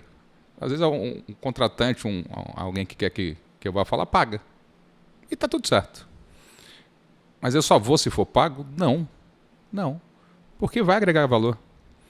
E, de novo, lembra do Sérgio no terceiro semestre, batendo na porta de estágio para ser na frente? Lembro, interessante. Então, pegar alguém com a mesma faixa etária que eu tenho hoje, com o mesmo tempo de carreira, que não esteja fazendo algo parecido, eu vou estar um passo à frente, 2, 3, 4, 5. Você sabe que você está não numa transição, mas está numa... abrindo Na crise dos 40. Não, abrindo um outro produto no seu grande portfólio. Né? Que claro, você é um orador, você sabe disso. E essas instruções, esses ensinamentos compartilhados, ele tem muito peso para a gente que está lá na academia, que está recém-formado. Você sabe, você já participou de várias conferências. Quanto que é importante ver alguém que já passou por aquele caminho e volta, né? Uma coisa... Eu tenho um programa de mentoria. Essa história é bem legal também. Primeiro, eu tinha resistência de entrar no online. Eu não gosto de câmera, não me atrai palco, não sou uma pessoa de holofote. Depois que a gente fala isso, fala, caramba, não parece, né? Rede social. A gente já quer decidir fazer, vamos fazer bem. Vai pegando a prática, né? Mas não é algo que... Tem gente que gosta, quer estar na mídia, quer estar na imprensa e tal, por essência. Não é o meu caso. Mas não abro mão também não. Se quiser convidar, convida que eu vou. Boa. E aí que eu comecei a fazer esse trabalho em 2019, 2020, 2021. As pessoas começaram a perguntar se eu tinha mentoria, aula, consultoria e tal. E eu não tinha. E aí, de novo, eu recebi tanta pergunta em relação à mentoria que eu falei o seguinte, eu vou provar que eu não tenho espaço nesse mercado. De novo, a síndrome do impostor. As pessoas perguntam e eu ficava pensando, se eu tiver, isso não vai vender. Né? Então eu vou dizer que tenho, ninguém vai se interessar e vão parar de me encher o saco. Síndrome do impostor puro. É uma estratégia boa. É. Aí um sábado eu postei, vagas de mentoria em aberto. Interessado, sinalize no direct. 40 pessoas responderam, eu tenho interesse. Eu não tinha uma mentoria. Eu só queria que não tivesse. Eu só achei que ninguém ia responder. O sábado ia passar em vão, em aberto, e eu ia ficar em paz com a consciência de perguntaram, mas não tem aceitação de mercado. 40 falaram, eu tenho interesse. E eu não tinha a menor ideia o que era dar uma mentoria. Como eu não tinha um produto, Jorge, não tinha preço, não tinha valor, não tinha entrega, não tinha conteúdo, eu não achei justo cobrar das pessoas. Porque eu não tinha o que entregar. Legal. Naquela semana eu marquei 1 hora online com os 40. Essa história é maravilhosa. Corajoso, hein? E falei para os 40 o seguinte, faça uma doação de qualquer valor para uma instituição do terceiro setor da sua cidade. Legal. Me mande o comprovante e eu te atendo por 1 hora. Teve comprovante de R$5 de uma pessoa. Nossa. E teve comprovante de R$1.500. Nossa. O que eu descobri ali? Tem mercado. A imagem, a figura do Sérgio Vieira vende. Legal. E tem valor agregado. Porque quem pagou 5 não sabia o que receber. Não percebe. Não sabia o que receber, mas pagou 5. O que pagou 1.500 também não sabia o que receber. E pagou 1.500. E estava esperando muito, né? E aí vou além e você vai ficar mais surpreso ainda. R$5 foi de um estudante de direito do 1º e 2º semestre. Certo. Dentro da realidade dele, poderia ser até ter mais valor do que os 1.500 do outro. Certo. Mas ele pagou 1.500. Os R$1.500 foi de um profissional do Sul, pós-doc. Nossa. Um advogado com pós-doutorado. Nessa primeira hora com ele, e aí eu fui construindo esse programa de mentoria. Essa primeira hora com ele, no início eu falei para ele, doutor, aqui, eu deveria estar pagando para conversar com você. Você tem pós-doc, na Universidade Federal do Rio Grande do Sul. Legal. E a resposta dele foi maravilhosa, né? Eu sou muito acadêmico, eu estou preso na faculdade, na academia, no estudo desde sempre. Te acompanho e quero entender a vida do advogado na prática. O mundo real, né? O que para mim era, ok, é assim, é óbvio. Já está aqui fora, já sabe como é que é. Alguém pagou R$1.500 para conversar comigo 1 hora. Legal. E aí na linha que você está falando do dividir, tem ambientes que é a custo zero, eu vou para retribuir para a sociedade acadêmica, jurídica, para os jovens advogados ou não jovens, a minha história. Legal. Eu falo sobre o que eu vi e vivi. Não tem nada pesado de conteúdo não prático. É história na vida como ela é. Então me sinto na obrigação, e faço isso com muito prazer, de retribuir. E tem ambientes que são para geração de negócios. Como que era a sociedade pré-digitalização, internet, na prestação de serviços? Geração de conteúdo e network. Era assim. Como que é hoje? Geração de conteúdo e network. Nada mudou. Nada mudou. As ferramentas que estão à disposição nos dão uma audiência infinitamente maior. Você gerava conteúdo na sua revista de classe e fazia network na tua sociedade. Acabou. Ali. Isso com o digital abre a porta do mundo. Exatamente. Não quero fazer. Não vai colher os frutos de quem faz. E se quer fazer, faça. O equilíbrio entre o offline e o online, né, Sérgio? Exatamente. Não abrir mão de um em detrimento do outro. Exatamente. Né? Faz parte do mesmo gradiente, né? Uhum. Ali. Se somam. Talvez você se destaque um pouco mais em uma do que outra. Porque dá trabalho. Tem que ter disciplina. E pro churrasco dá mais trabalho do que gravar um vídeo de 30 segundos, né? Dá trabalho. Trabalho. E aí eu tenho várias histórias de alcance disso. Vou contar uma que é interessante. Eu escrevi um artigo muito simples. 5 dicas do que fazer em caso de extorsão. Se tiver a pessoa sendo extorquida. Dica número 1, não ceda. Dica número 2, contacte um advogado. Aí vem mais 3. Aí eu estava um sábado em casa, isso para te explicar, contextualizar o alcance do digital, tá? Eu estava um sábado em casa, me chamou um DDD estrangeiro, perguntando se eu podia atendê-lo, que era algo urgente. Falei que podia, marquei um call online. Um profissional português, que estava em Lisboa, tinha contratado uma mãe de santo carioca. Opa!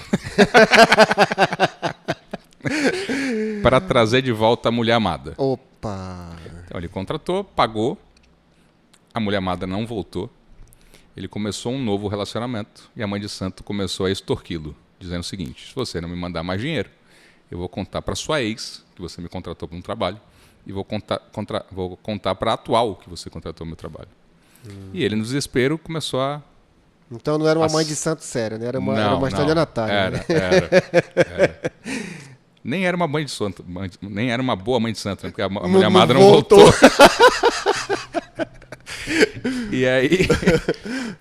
E aí a pergunta básica, né? Você seguiu o conselho número 1 de não ser? Ele falou não. Eu falei, pelo menos você está no 2, né? Contacte um advogado. Mas contando isso para dizer o seguinte, um artigo simples, nada de conteúdo rebuscado, me gerou um cliente, um trabalho internacional. Legal. Uma assessoria de um estrangeiro. O alcance foi longe, né? De novo, geração de conteúdo e network. Verdade. Só gerar conteúdo e não fazer isso chegar. Não adianta. Então, tem muita gente que está dentro de casa escrevendo, gerando conteúdo. E só network sem também ter portfórdio, sem ter conteúdo. Não vai para lugar nenhum. Vai, né? Tem que apresentar o peixe. Né? Precisa. Precisa. Sérgio, tu estava me falando aí, uma vez a gente estava aqui no diálogo, me ocorreu esse gatilho aqui.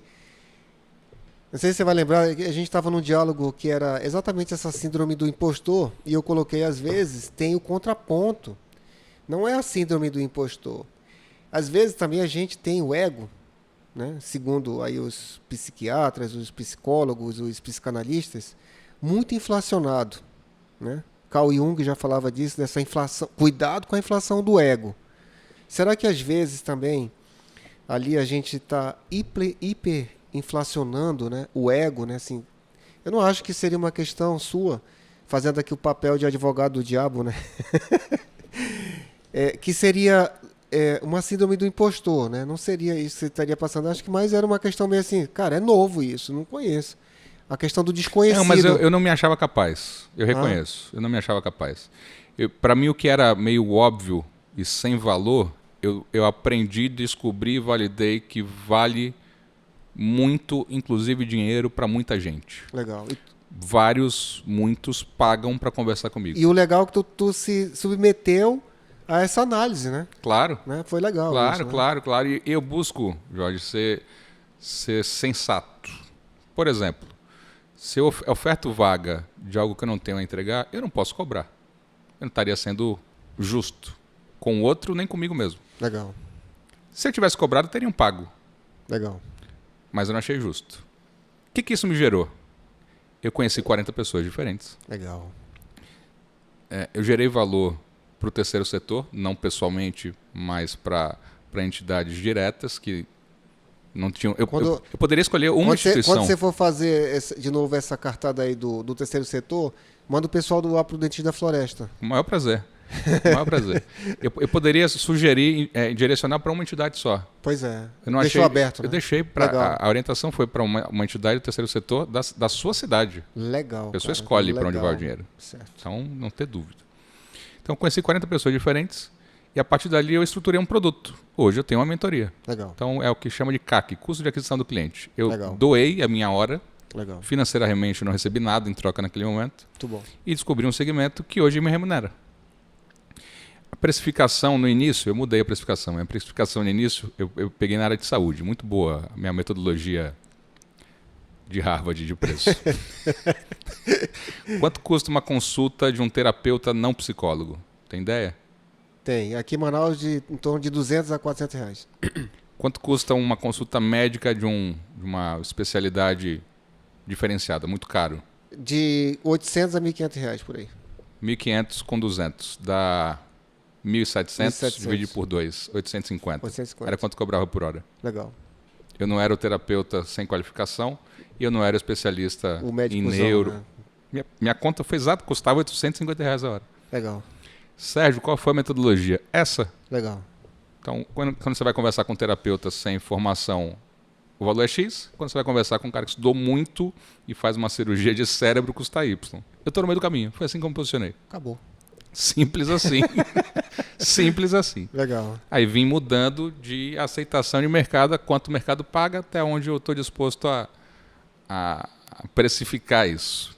E aí, insights disso. Na dúvida, faz. Depois de qualquer coisa tu recua. Porque eu estou falando um volta. monte de coisa e estou dando prática disso, né? Certo. Quando eu falo para as pessoas, a gente fala, faz, levanta a bunda e vai lá e faz. Mas na prática eu estou te mostrando, a gente mostra, a gente faz. Sim. Vai acertar sempre? Não. Não. Como é que você sabe que deu errado? Porque você tentou. Testou. Então, se eu falasse, tem vaga de mentoria aberta e ninguém levantasse a mão, ok, testei. Eu poderia tentar de outras formas, de outros caminhos. Legal. Mas faz. Legal. Não sei o que fazer. E essa busca. mentoria é aberta só pro setor do direito? Não. Aberto. Não. Qualquer área, qualquer segmento, são poucos pré-requisitos. Pré-requisito é que seja 1 a 1, não faço com time trabalho aberto, que seja no mínimo 2 encontros, podendo ser presencial ou online. Legal. Tem gente do comércio, serviço e indústria. Legal. Tem gente da casa dos 20 e poucos anos, tem gente com mais de 60. Legal. O que eu faço? É mais uma... Dentista quiser fazer uma mentoria contigo, tá valendo. Tem dentista. Se o pessoal da área odontológica, se quiser, Olha aí. entra lá no Instagram, @Vieira Sérgio, tem o link lá nos destaques de mentoria. Médico, dentista, engenheiro, empresário, serviço em geral, Qualquer né? segmento. Legal. Qualquer segmento. Eu Legal. faço uma anamnese de entender a história pessoal e profissional, de hoje para trás, da onde a pessoa veio até onde está hoje, e a gente constrói junto para onde quer ir.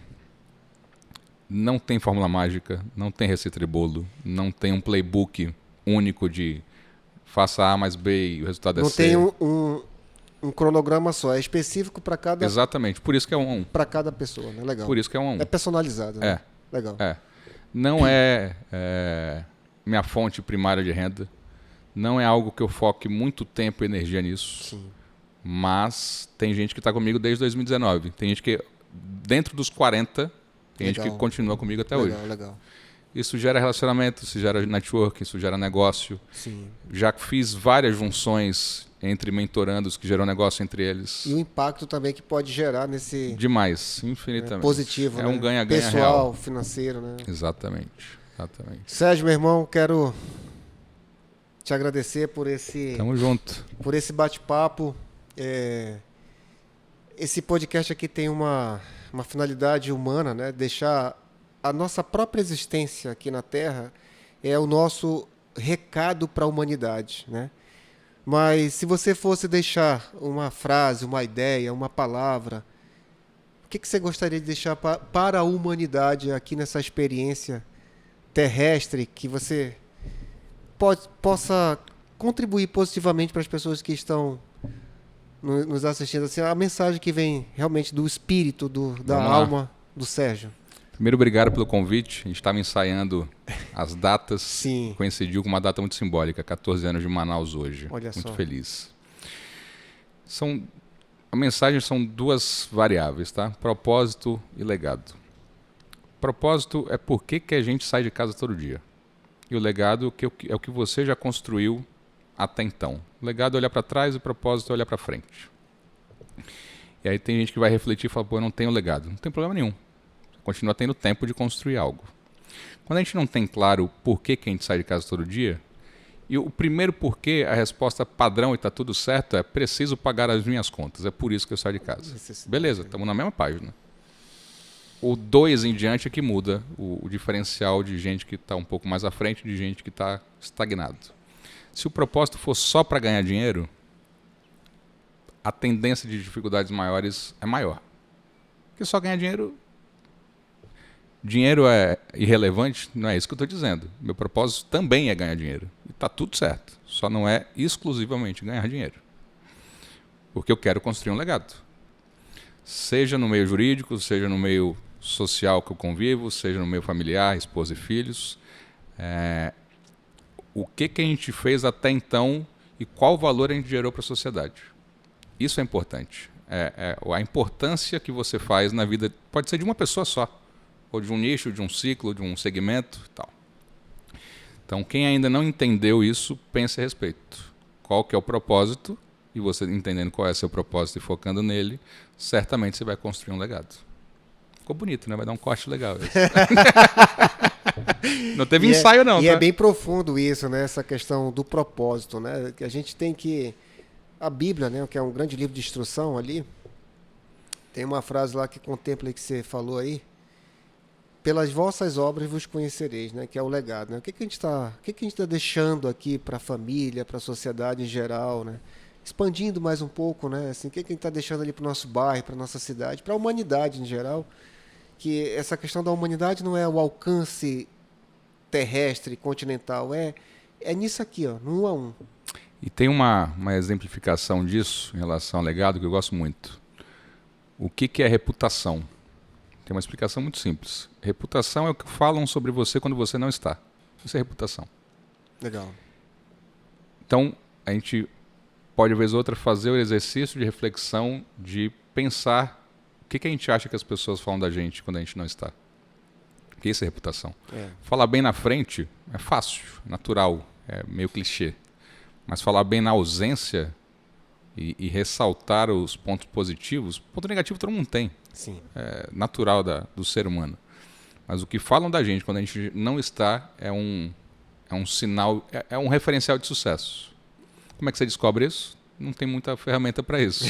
É construindo relações saudáveis, gerando valor e evitando que as deficiências e as ausências de características positivas sejam maiores. E quando errar também, faz parte do processo errar, reconhecer isso. Corrigir. Simples assim. Acabou. Simples assim. Acabou. Sérgio, meu irmão. Tamo junto. Muito obrigado.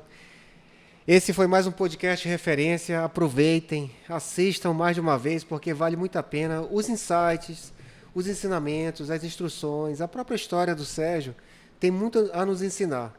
Né? A gente se submeter ali ao processo do crescimento. Procurar um estágio, trabalhar, começar, reiniciar quantas vezes forem necessários.